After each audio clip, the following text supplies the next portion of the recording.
Hi, everyone. I'm Alice, the social media manager for Jubilance, and today I'm talking with Dr. Jessica Geida. Dr. Geida started an Instagram platform, Smiles and Scrubs, where she talks about being an OBGYN, her life in medicine, and women's health. She's currently a fourth year resident in Philly, and we're so excited to have her on today. So thank you, Dr. Geida. Thanks for being on. Yeah, thank you for having me. I'm very excited to be able to participate in your podcast and reach out. Great. So I just have some questions getting started. Like, what are your must-have essentials in your purse? So I think being a resident, I haven't quite transitioned to that adult purse yet.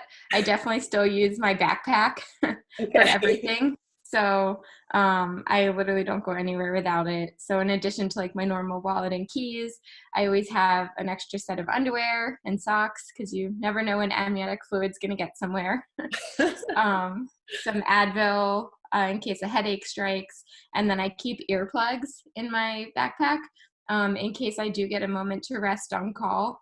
That way I can sleep soundly, and I just turn the volume on my phone up really loud.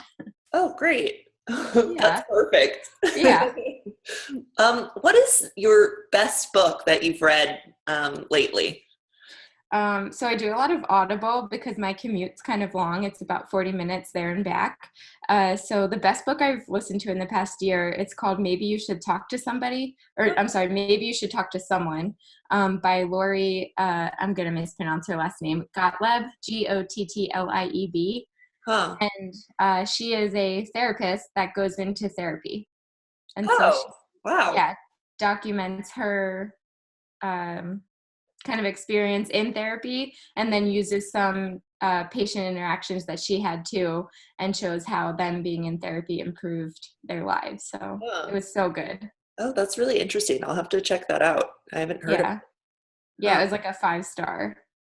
Oh, wow. What are you currently watching? So my husband and I just finished Silicon Valley on HBO. Oh, I've heard that's really good. Uh-huh. Yeah. Like most shows, I feel like the ending was a little so-so, but the show itself was good. Oh, okay. Can you talk about becoming an OBGYN? What led you to start that process? And I know it's like a long journey through medical school and then residency. What made you Yeah. become one? Definitely. I feel like as far back as I can remember, I've wanted to be a doctor, even probably before I really knew what being a doctor was. I just liked helping people. Um, and so in college, I majored in life science, which is a little bit less intense than like pre-med or biology. And I just took the prerequisite courses for medical school. And then I did the 4 years of med school, and now I'm in 4 years of residency. And I just had a bunch of like early kind of exposure experiences, I think, that led me to choose women's health. Um, One of the big ones, I went to Ecuador when I was in college for about a month and a half and stayed with a host family. And both of my host parents are doctors. And my host mom is an OBGYN. And so it was through her I got to see my first like vaginal delivery, preconception counseling, all kinds of stuff. And I was just like a little baby sophomore in college. I had no idea. Wow. And that like really sparked your love of like women's health. That's It so, did. yeah, Yeah, without even knowing or planning, just the universe set me up with that family to stay with. that's amazing. And I know like residencies, you apply for different ones and you end up in that city. Are you from Philly or did you come from I somewhere else? Yeah, I'm from the greater Philadelphia region, so like a half an hour outside Oh, of Philly in Media, Pennsylvania. And then that's my so husband cool. and I yeah, we live in Philly right now and have for the last 5 years or so. Oh, wow. Okay, gotcha. And you're in your fourth year. That's amazing. I didn't realize it was only 4 years, or I really don't know. That's awesome. What are your plans for after? Um, so I'll actually be joining a private practice in the suburbs of Philly, and Awesome. I'm super excited. Yeah. Congratulations. Thank you. It's kind of surreal to think that this very long, like 12-year journey is coming to the light at the end of the tunnel. That's great. Wow. And perfect that you get to stay around Philly too. Yeah, we're very excited. My Yeah. husband works out in Malvern, so we're pumped to stay in the area and kind of get to serve the population that I grew up surrounded by. Oh, that's awesome. What are your favorite parts about Philadelphia? I think in terms of like living in Philly, we love the walkability of the city. Hmm. I mean, yesterday it was snowing and we just decided to go for a walk and kind of see where the day took us. And you just never know like what restaurant you're going to stumble upon or coffee shop or cute bar. What are your favorite restaurants? So if we ever go there. Oh, definitely. So there's this restaurant called Zahav. It just got named the number one restaurant in the United States. What? And Wow. right, it's crazy. It's literally like a block and a half from our apartment. That's And amazing. yeah, we've been trying to go literally for 5 years. They let you book 3 months out, and you have to like go on at midnight to their website and like book it for 3 months out. So we finally got this reservation, and we went, and it was so good. Um, What kind but of food is it? it's kind of Israeli Mediterranean, and it's a really small dining experience. Wow. Yeah, so they do like their tasting menu was like $50 a person. It wasn't even that crazy expensive, and their food was just so delicious. Wow, that's amazing. It Huh. was, but we're definitely not like upscale diners all the time. I think our probably favorite places are like just run of the mill cute bars with good bar food. That sounds great. Yeah. I've never made it to Philly. I'm in New York City, but Oh, that's so close. I funny. have to go. You are so close. I feel like it's always the opposite. People from Philly go to New York, Oh, but I feel like New Yorkers don't always come back to Philly because yeah. New York's I've so big. I've always wanted to go. I really want to see the Liberty Bell, which is kind of Yes. but No, no, that's in my, yeah. I mean, it's like a 10-minute walk from where we live that's so right now. cool. So I know it's what you always take that for granted, right? Like you're like, oh, it's just in my backyard. But the same with New York. I feel like you probably do all the fun like Broadway shows and things. Yeah. Oh, that's awesome. Can you talk about starting Smiles and Scrubs and how it started and why you decided to start it? Yeah, definitely. So I kind of joined Instagram back in 2015. I was a fourth year med student. And like you said, when you apply for residency and stuff, you apply kind of broadly throughout the country. And it's a very stressful experience because you really don't have any control. You enter like where you want to go, and all of the hospitals rank you, and some computer algorithm matches you guys up across the country. And Wow. it's a binding contract. So you don't really get, it's not like a nah, I don't want to go there. It's a this is happening. So Wow. highly stressful time. I kind of found myself feeling a little bit isolated and exhausted, and was just really unhealthy and stressed out. And Mm. um, I remember looking in the mirror and being like, I don't know where that bubbly, bright, like first year med student that was so excited to change the world went. She kind of disappeared throughout the stress of medical school. And I knew that if I was going to survive residency and be a doctor that actually enjoys doing what I do, I needed to make some changes. And so that's kind of when I started my Instagram presence. I ended up joining Beachbody. Have you ever heard of it? No, what is that? It's online. It's like a multi-level marketing type of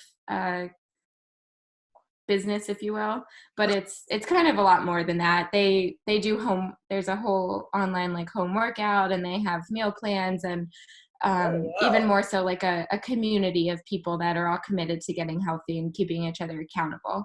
Huh. And so I joined this like organization with one of my friends from college who happened to be in her OBGYN residency. And it was like just the perfect fit. And so I joined the Instagram community really to keep myself accountable and kind of really learn to like stay positive. And that's kind of how Smiles and Scrubs, with like the tagline of choosing you, so choosing yourself while you're learning to take care of other people, Mm. came into fruition. And it's just kind of like developed from there. Yeah, it's wonderful. Everyone, you should all check out her Instagram at Smiles and Scrubs. It's awesome. Oh, thank you. Yeah. And Thank you. can you talk about like some of the women that you've interacted with on that platform now? Do you have any Oh, stories from that? definitely. Definitely. So talking about my friend that I joined this beach body with, and um, how she kind of got involved with me. Her name's Meredith Carbone Doyle. Her Instagram's at the Veggie Doc. Oh, cool. And yeah, so she's an OBGYN too. And when I was like way back before Instagram was even like a thing on my radar, I reached out to her on Facebook, and we've continued now through Instagram and in real life too. We're actually in the same sorority in college. Oh, Uh, I know, but she was a senior and I was a little baby freshman. So she graduated, and, our paths may never have crossed again had it not been for social media. And she's kind of been my friend and mentor and like a voice of reason in my life. She has encouraged me throughout like every step of the way in medical school and residency and finding the right attending job. And it's just been amazing, and all because of social media. that's awesome. Wow. Where do you see Smiles and Scrubs going or growing? That is such a great question. I think for now, I am definitely passionate about this kind of like choose you mentality and finding the positive in life and learning how to care for yourself while, like I said, caring about others. Um, it's kind of been the driving force that's kept me motivated and so passionate throughout residency. Um, so definitely continuing with that. And then I don't really know. I have some like lofty goals in the future of maybe like writing a book or starting some Awesome. type of, yeah, outreach to medical students or people in residency that are, going through the throes of it. But I don't really know. That's amazing. That all sounds wonderful. You Oh, can do thank it. you. Yeah. As your Smiles and Scrubs is like, go for it. Yes. Yeah. That's what Yeah. I would tell someone. Just see where it takes you. Oh, that's awesome. And our podcast is really about like being a female, like what it means to be a woman.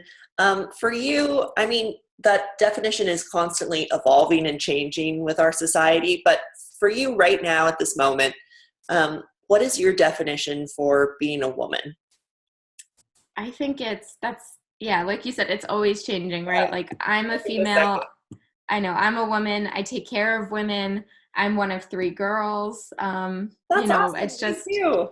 oh, you are, no, where are you, in the middle or I'm the oldest. the oldest? Oh, me Yeah. too. Me Oh, too. it's fun. It is fun. Yeah. So, I mean, I just love being a woman and female.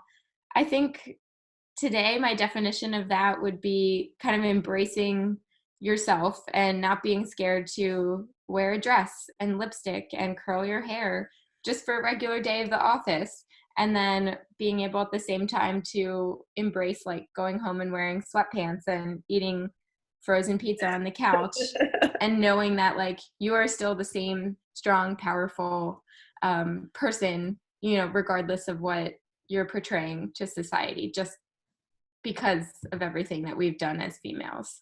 Mhm. That's amazing. Thank you. And then my other question, like along with that, is if you ran into someone on the street, a woman on the street, and you had like 1 minute to give them advice, what would it be? So that was a tough question because you had shared these questions with me before, and I was Yeah. like, what would I tell someone on the street? So I think my biggest piece of advice that applies, outside of medicine, inside of medicine, is something called blinders. And so let me just explain that real fast. So racehorses, when they're racing, they have shields on the sides of their eyes so that they can't see Yeah. the horse to their right or the horse to their left. They're just Yeah. looking in their own lane. And I think that we need to do that more as people. I think that one of the biggest struggles I've had in medicine and just life in general has been comparing myself to other people. And when you do that, you're just setting yourself up to fail. So, really, just knowing yourself, know your plans, know your goals, and then put your blinders on and just stay in your own lane. Because it doesn't matter if your best friend publishes 17 research papers and you want nothing to do with research, like, but somehow, your friend doing that, you can feel a little inadequate sometimes. Mhm. Even if you want nothing to do with research in the future, you want to be a community physician that does not do research, which is totally me. And I know my video is not working, but I'm raising my hand. And just realizing that we all have different goals, and just because someone achieves something great doesn't make you any less good. That's great. Thank you so much, Dr. Geida. Yeah, of course. Yeah. Is there anything else you want to add to our listeners? Let me think. I think probably and then I know I just gave that big piece of advice, but I would say just think really hard about like what it is that makes you happy and hold on to that, whatever it is.